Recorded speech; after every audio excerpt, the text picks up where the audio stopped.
paz do Senhor Jesus, meus amados irmãos. Aqui é a missionária Arlete, iniciando a nossa primeira pré-aula da Escola Bíblica Dominical, revista da editora Betel, do quarto trimestre de 2020, quando estudaremos o tema A Importância da Palavra de Deus para o Bem-Estar do Ser Humano, trazendo-nos orientações e princípios bíblicos na busca e preservação da saúde integral, comentada pelo pastor Isaqueu Mendes de Freitas. Louvamos a Deus por mais um trimestre de estudos que se inicia, trazendo-nos essas preciosas lições para os dias atuais. Mas antes de iniciarmos o comentário de hoje, vamos buscar a direção do Espírito Santo de Deus, o nosso professor por excelência. Grande e maravilhoso Deus, mais uma vez estamos aqui diante da Tua presença, sedentos pela Tua palavra, Pai, buscando conhecer mais e mais de Ti, para que a cada dia aumente a alegria da salvação em nossos corações. Nós te pedimos agora pela Tua bênção, pela Tua direção para este estudo. Sê Tu conosco, Espírito Santo de Deus, e nos ilumina, em nome de Jesus. Amém. Desde já eu quero agradecer aqui pela sua companhia e participação neste canal, pedindo que você deixe aqui o seu like para sinalizar se você gostou desse conteúdo e também para subirmos de relevância no YouTube e alcançarmos mais pessoas para participar conosco. Se você ainda não é inscrito, aproveite e se inscreva agora. Ative o sininho das notificações e compartilhe esse vídeo com outros irmãos e também nas suas redes sociais para nos ajudar a divulgar este trabalho.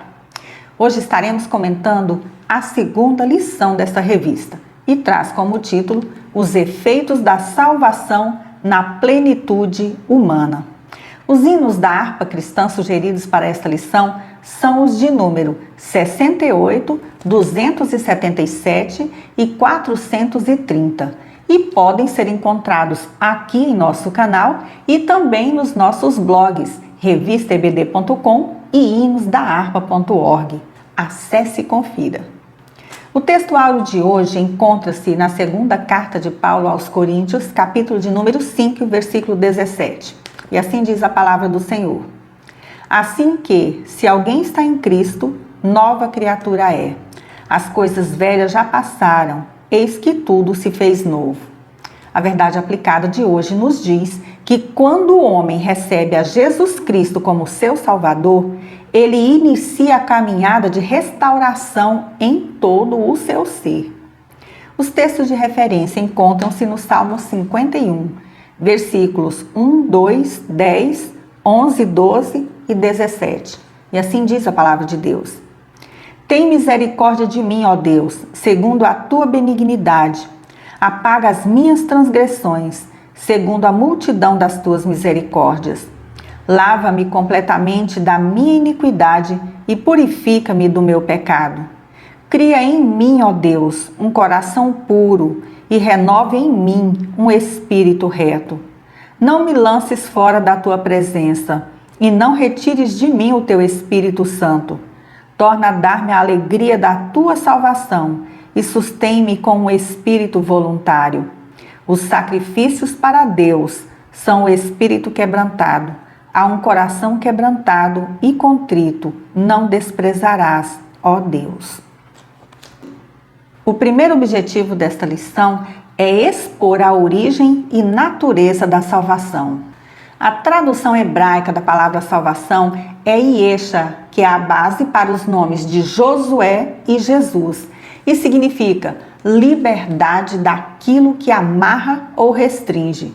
Já a palavra grega para salvação no Novo Testamento é sotéria, que significa curar, providenciar a recuperação, resgatar, como propósito de alcançar o bem-estar da pessoa. Além desses significados, encontramos no dicionário teológico como definição para a salvação abre aspas, libertação de um perigo eminente, livramento do poder e da maldição do pecado, restituição do homem à plena comunhão com Deus, Fecha aspas. Na teologia, o estudo da doutrina bíblica da salvação é a soteriologia, termo usado desde o século XIX, formado pelas palavras sotéria, salvação ou livramento, e logos, palavra. Segundo os estudiosos, a palavra salvação é encontrada cerca de 160 vezes na Bíblia e citada em 32 dos seus livros, sendo um tema de vital importância para todo pecador que, pela providência de Deus, ainda pode encontrá-la na pessoa bendita do nosso Senhor e Salvador Jesus Cristo. Pois, como está escrito, e não há salvação em nenhum outro, porque abaixo do céu não existe nenhum outro nome dado entre os homens pelo qual importa que sejamos salvos. Atos 4, 12. Tópico 1. A grande salvação. Biblicamente, quando falamos sobre a salvação, nos referimos ao sacrifício do Senhor Jesus ao morrer na cruz para nos salvar e nos livrar da condenação do pecado, que herdamos dos nossos primeiros pais, trazendo-nos como consequência a morte física e eterna. Essa salvação foi a expressão máxima do amor de Deus por nós e tem uma dimensão espiritual tão elevada que não conseguimos entendê-la na sua plenitude, mas devemos valorizá-la e não abrir mão da nossa salvação por nada neste mundo. A palavra do Senhor nos adverte sobre o erro de descuidarmos da salvação e perdermos a oportunidade de reinar com Cristo, quando diz: como escaparemos nós se negligenciarmos tão grande salvação, a qual, tendo sido anunciada inicialmente pelo Senhor, foi-nos depois confirmada pelos que a ouviram. Hebreus 2:3. Enquanto que no Antigo Testamento a lei dizia aos homens o que eles deveriam fazer e mostrava toda a insuficiência humana, o Evangelho diz o que Deus fez pela humanidade caída e aponta a única e verdadeira salvação. Pela lei vem o conhecimento do pecado, mas pelo Evangelho recebemos o conhecimento da nossa salvação em Cristo Jesus.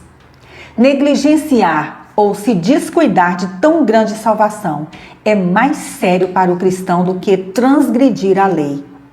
A lei foi dada por Deus a Moisés e depois ao povo, mas o Evangelho foi falado diretamente pelo próprio Salvador, o Senhor Jesus Cristo, o Emanuel, Deus conosco, sendo confirmado aos primeiros cristãos pelos apóstolos e por outros que também ouviram o Salvador. De maneira geral, todos aqueles que não dão crédito ao Evangelho de Cristo estão negligenciando a sua salvação. Mas você pode estar se perguntando agora: pode um cristão negligenciar a sua salvação? Isso é possível, sim, e acontece quando o cristão deixa de colocar em prática no seu viver diário o que nos diz o escritor aos Hebreus. Por esta razão, importa que nos apeguemos com mais firmeza às verdades ouvidas, para que delas jamais nos desviemos. Hebreus 2:1. Essa é a admoestação para os cristãos que não dão devido valor à palavra de Deus e a negligenciam ao viver totalmente fora dos propósitos do Senhor. Negligenciamos a nossa salvação quando não priorizamos a palavra de Deus, quando abandonamos a oração, o nosso tempo a sós com Deus, quando nos deixamos sucumbir pelos pensamentos e filosofias do mundo e os muitos afazeres, não tirando tempo para estarmos a sós com Deus, para congregarmos, fazermos a leitura e estudo da palavra do Senhor. Negligenciamos a nossa salvação quando deixamos de priorizar a Deus e a sua palavra no nosso dia a dia, tanto no âmbito público quanto no privado. Por ser a inerrante palavra de Deus, a leitura, meditação e estudo da Bíblia Sagrada é de vital importância para o nosso crescimento espiritual e o fortalecimento da nossa fé. Por isso é tão importante para nós hoje sabermos manejar bem a palavra da verdade, conforme 2 Timóteo 2,15. Pois pelo conhecimento e comunhão com Cristo é que crescemos espiritualmente e passamos a valorizar cada vez mais essa tão grande salvação que nos foi ofertada por esse Deus tão amoroso. A salvação em Cristo Jesus é a maior de todas as bênçãos dadas à humanidade. Contudo, ela tem sido negligenciada por muitos e ainda é desconhecida por outros. Que Deus nos capacite e nos dê a oportunidade de cada vez mais anunciarmos essa tão grande salvação até que Ele venha. Subtópico 1.1. A origem da salvação.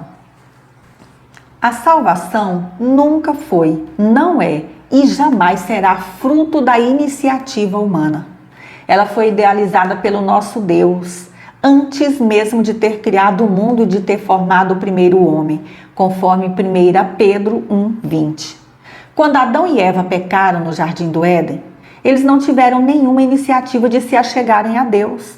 Pelo contrário, naquele momento eles procuraram se esconder do Senhor quando lhes foi ao encontro, conforme está registrado em Gênesis 3:8. Ainda no Éden, Deus fez menção da vinda do Salvador, o descendente da mulher, conforme Gênesis 3:15. A nossa salvação tem origem somente em Deus, através do seu Filho amado Jesus Cristo, e tem um alcance eterno. O próprio Deus Pai foi quem planejou a salvação, sendo consumada pelo Senhor Jesus e hoje manifesta entre os homens pelo Espírito Santo. Tudo o que o homem pode fazer com respeito à sua salvação é crer na pregação do Evangelho, reconhecer a sua condição miserável de pecador e receber a Jesus Cristo como seu único e suficiente Salvador. Porque o salário do pecado é a morte, mas o dom gratuito de Deus é a vida eterna em Cristo Jesus nosso Senhor. Romanos 6:23. Lemos na Bíblia Sagrada, no Evangelho de João, a expressão máxima do amor de Deus para salvar a humanidade. Porque Deus amou ao mundo de tal maneira que deu seu Filho unigênito, para que todo aquele que nele crê não pereça, mas tenha a vida eterna. João 3,16. Deus não tolera o pecado, mas ama o pecador e deseja que todos se arrependam dos seus pecados, creiam em Jesus Cristo e sejam salvos. Biblicamente falando, no processo de salvação, o homem é resgatado do seu estado de pecado para ser uma nova criatura, remida e lavada pelo sangue purificador que foi derramado na cruz do Calvário por nosso Senhor Jesus Cristo. Subtópico 1.2. A natureza da salvação. Nesse subtópico, o comentarista ressalta 3 aspectos ou atos e processos que fazem parte da fé cristã no que se diz respeito à salvação, sendo eles a justificação, a santificação e a redenção do nosso corpo. A Bíblia diz: pois todos pecaram e estão destituídos da glória de Deus, sendo justificados gratuitamente por sua graça, por meio da redenção que há em Cristo Jesus. Romanos 3:23 e 24. No contexto judicial, a palavra justificar significa absolver, declarar justo ou pronunciar sentença de aceitação. A justificação vai além do perdão de Deus para o pecador, por meio do sacrifício de Jesus na cruz do Calvário. O perdão remove a condenação do pecado, mas a justificação nos declara justos como se nunca tivéssemos pecado contra Deus. A justificação é uma referência ao ato judicial e legal pelo qual Deus, na sua infinita graça e misericórdia, com base na obra redentora de Cristo, muda o status do pecador arrependido de culpado para inocente. Esse ato divino da justificação nos traz inúmeros benefícios espirituais. A santificação é outra doutrina bíblica e consiste na separação do pecado e consagração de vida conforme os padrões de Deus. A santificação deve ser praticada o tempo todo por aqueles que amam ao Senhor, para que possam se aproximar dele, que é infinitamente santo.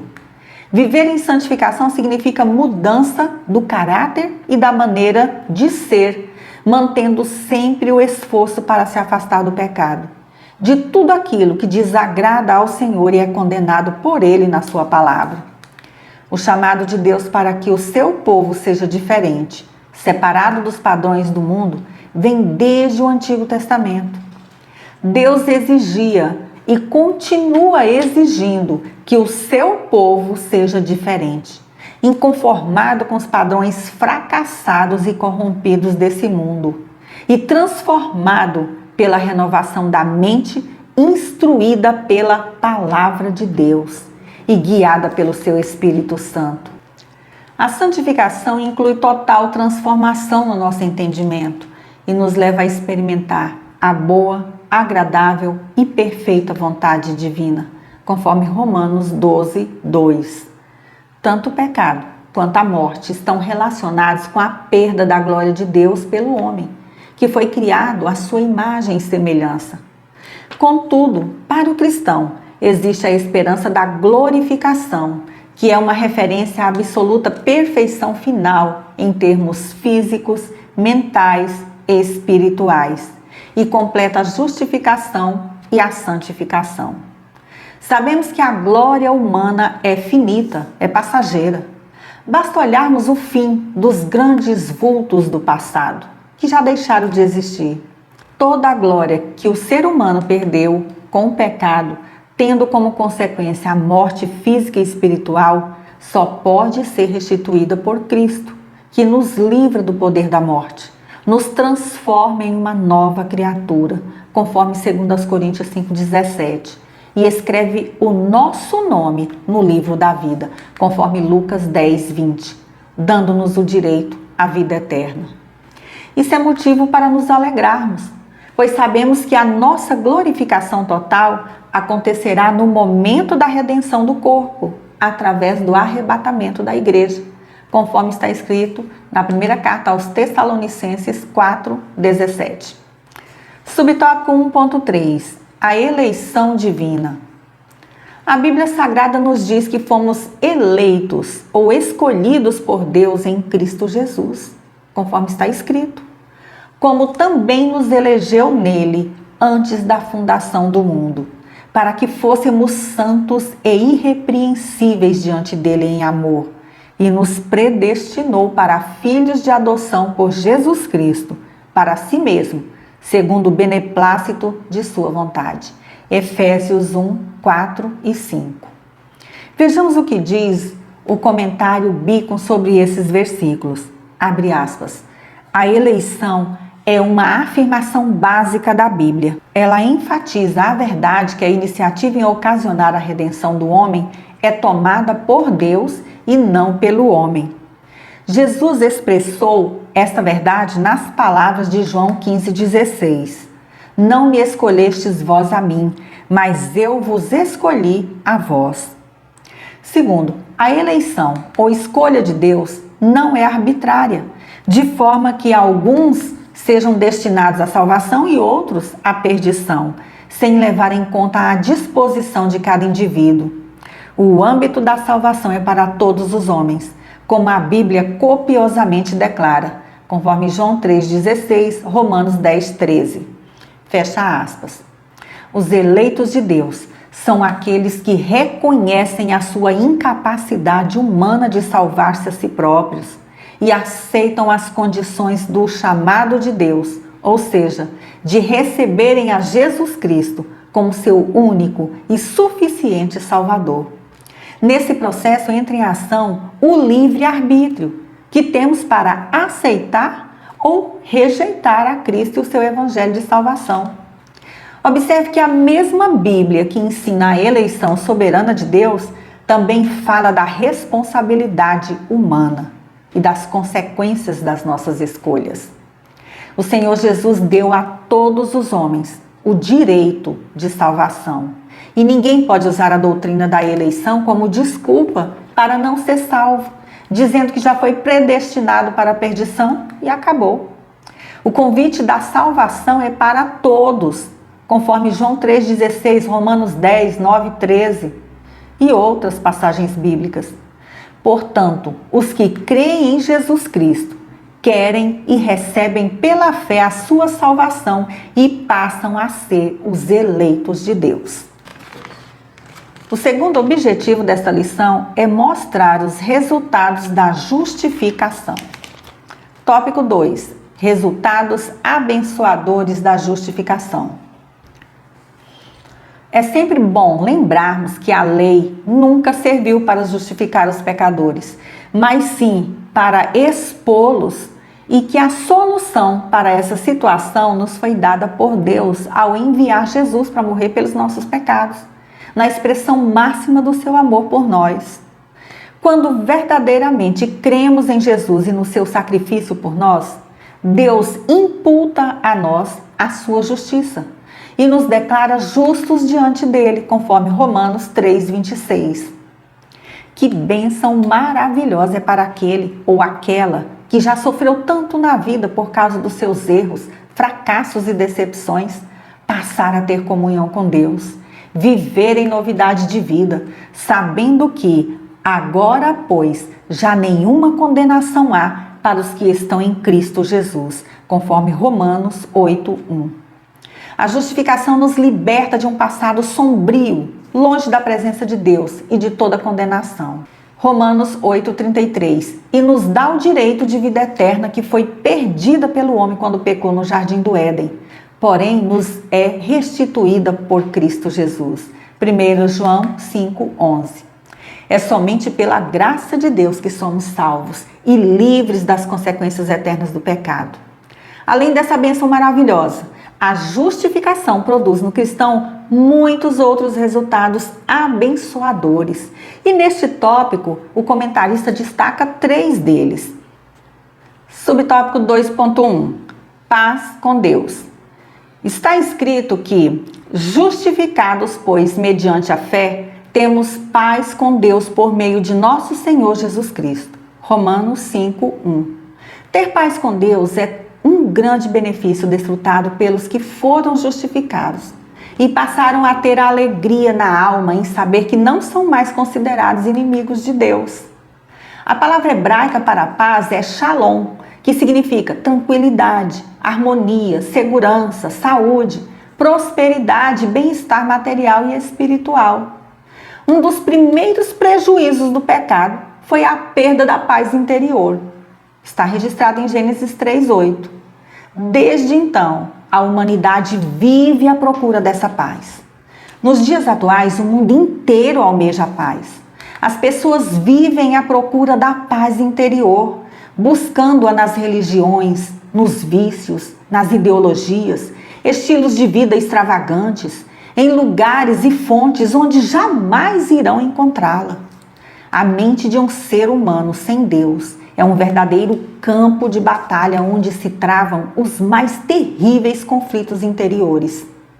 Temos visto também que os mais acalorados acordos de paz entre os povos e nações da terra são passageiros, porque a paz verdadeira só pode ser encontrada em Jesus, o príncipe da paz, conforme Isaías 9:6.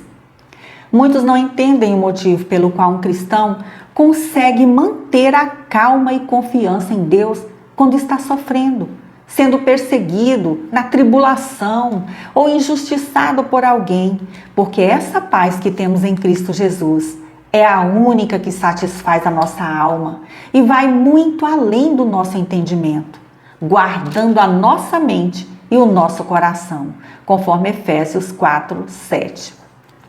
Subtópico 2.2. Alegria produzida pelo Espírito Santo.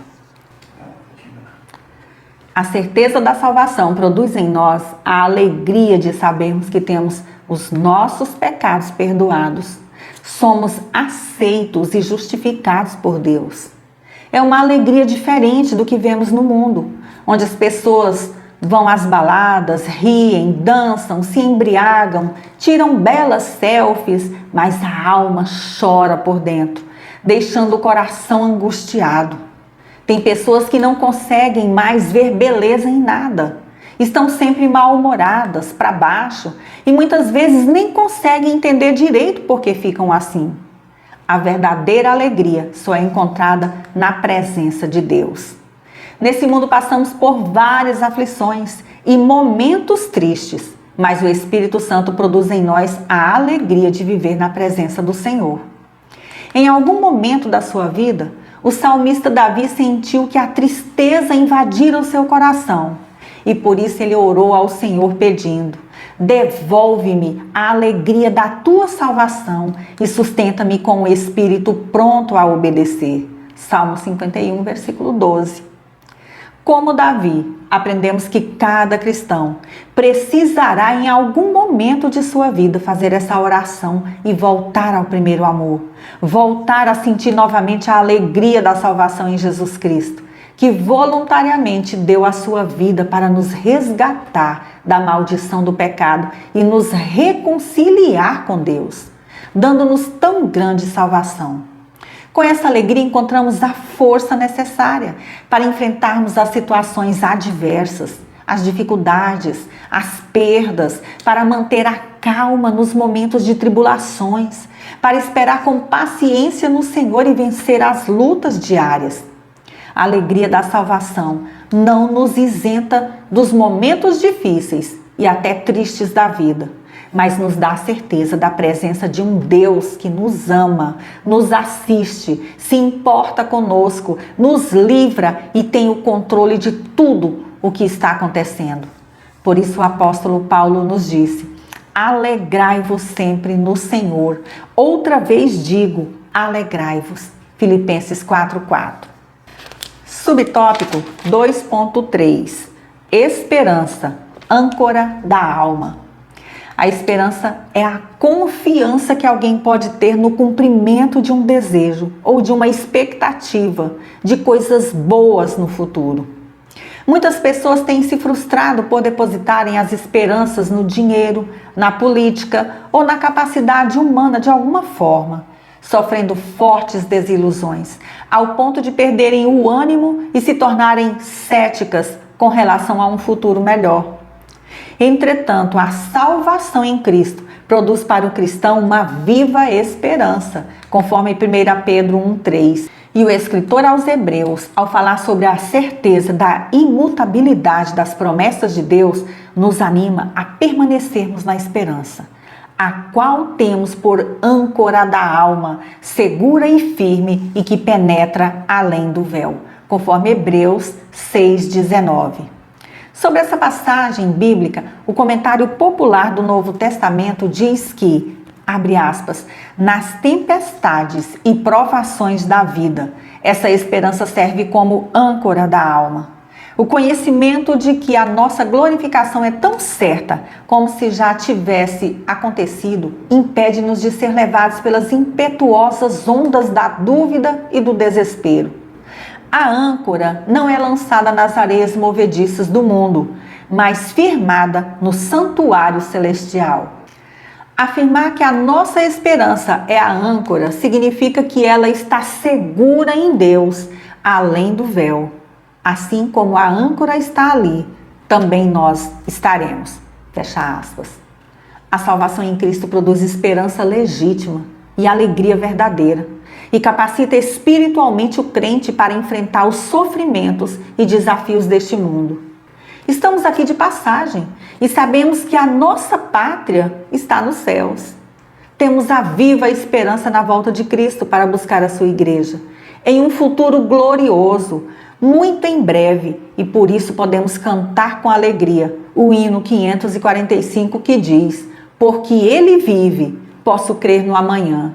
Porque Ele vive, temor não há. Mas eu bem sei, eu sei que a minha vida está nas mãos do meu Jesus, que vivo está. O terceiro objetivo desta lição é ensinar acerca da bênção da santificação. Tópico 3. A bênção da santificação. A palavra de Deus coloca a santificação como questão de vida ou morte e nos exorta: segui a paz com todos e a santificação, sem a qual ninguém verá o Senhor. Hebreus 12:14. A santificação, que é a separação do pecado e consagração de vida conforme os padrões de Deus, deve ser praticado o tempo todo por aqueles que amam ao Senhor, para que possam se aproximar dele, que é infinitamente santo. Para o cristão, a santificação significa mudança do caráter e da maneira de viver, afastando-o do pecado e fortalecendo-o na fé para não cair nas astutas ciladas do diabo. Subtópico 3.1. Deus é santo. Assim como o profeta Isaías, João teve também uma visão do trono de Deus, onde seres celestiais proclamam dia e noite que Santo, Santo, Santo é o Senhor Deus, o Todo-Poderoso, aquele que era e que é e que há de vir. Apocalipse 4:8, a parte B do versículo. A santidade é um atributo moral de Deus que compreende a soma de todos os seus demais atributos morais e expressa a majestade de sua natureza.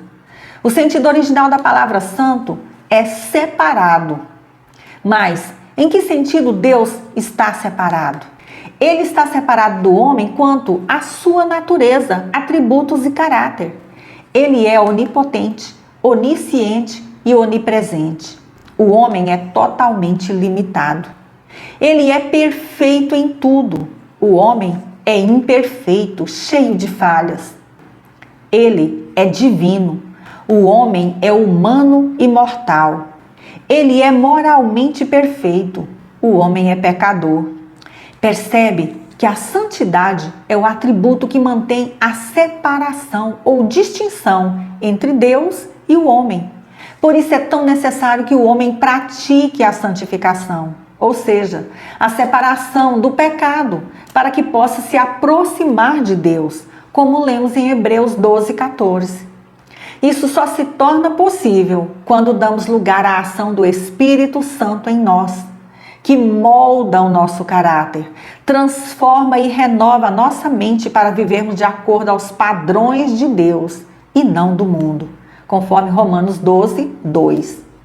Contrastando com as nossas práticas pecaminosas antes de recebermos a Cristo como Salvador, com a necessidade de santificação, foi que o apóstolo Pedro escreveu: pelo contrário, segundo é santo aquele que vos chamou, tornai-vos santos também vós mesmos em todo o vosso procedimento, porque escrito está: sede santos, porque eu sou santo. 1 Pedro 1:15-16. Diz-se que os homens santificam a Deus quando o honram e o reverenciam como divino, conforme Números 20:12, Levítico 10:3, Isaías 8:13. Mas, quando o desonram pela violação de seus mandamentos, se diz que profanam seu nome, que é o contrário de santificar o nome do Senhor, como nos ensina o Senhor Jesus em Mateus 6:9.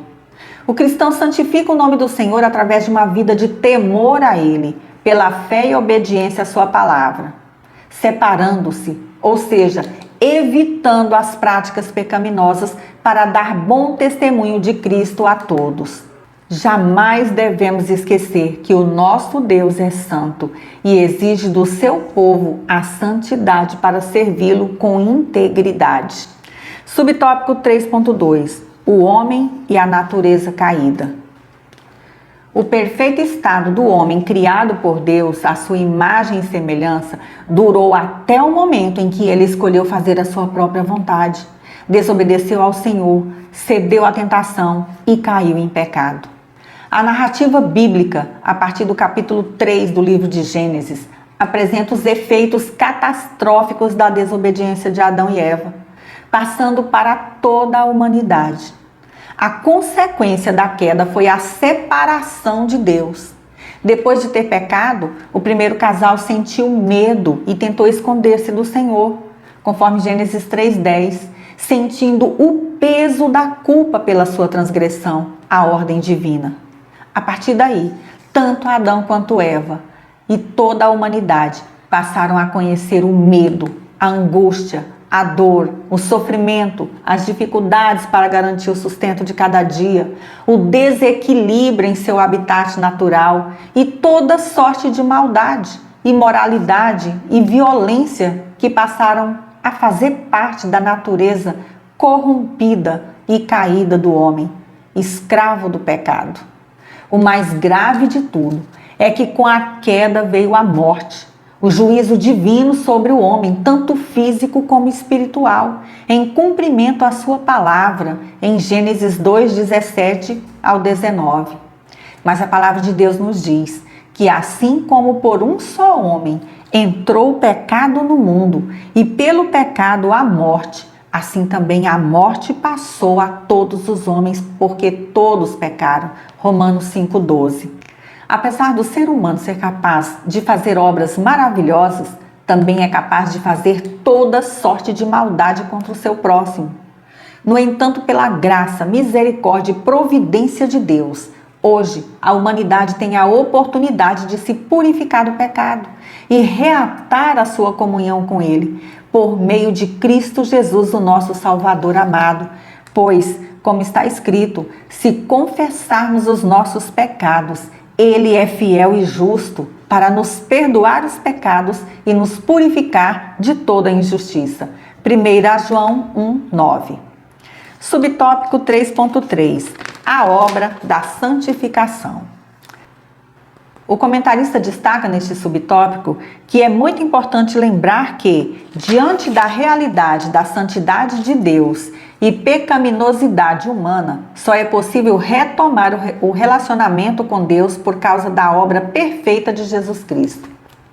Só Jesus Cristo pode transformar a nossa velha natureza pecaminosa e nos transformar em novas criaturas quando entregamos completamente a nossa vida a Ele, crendo em seu sacrifício vicário e expiatório na cruz para a remissão dos nossos pecados.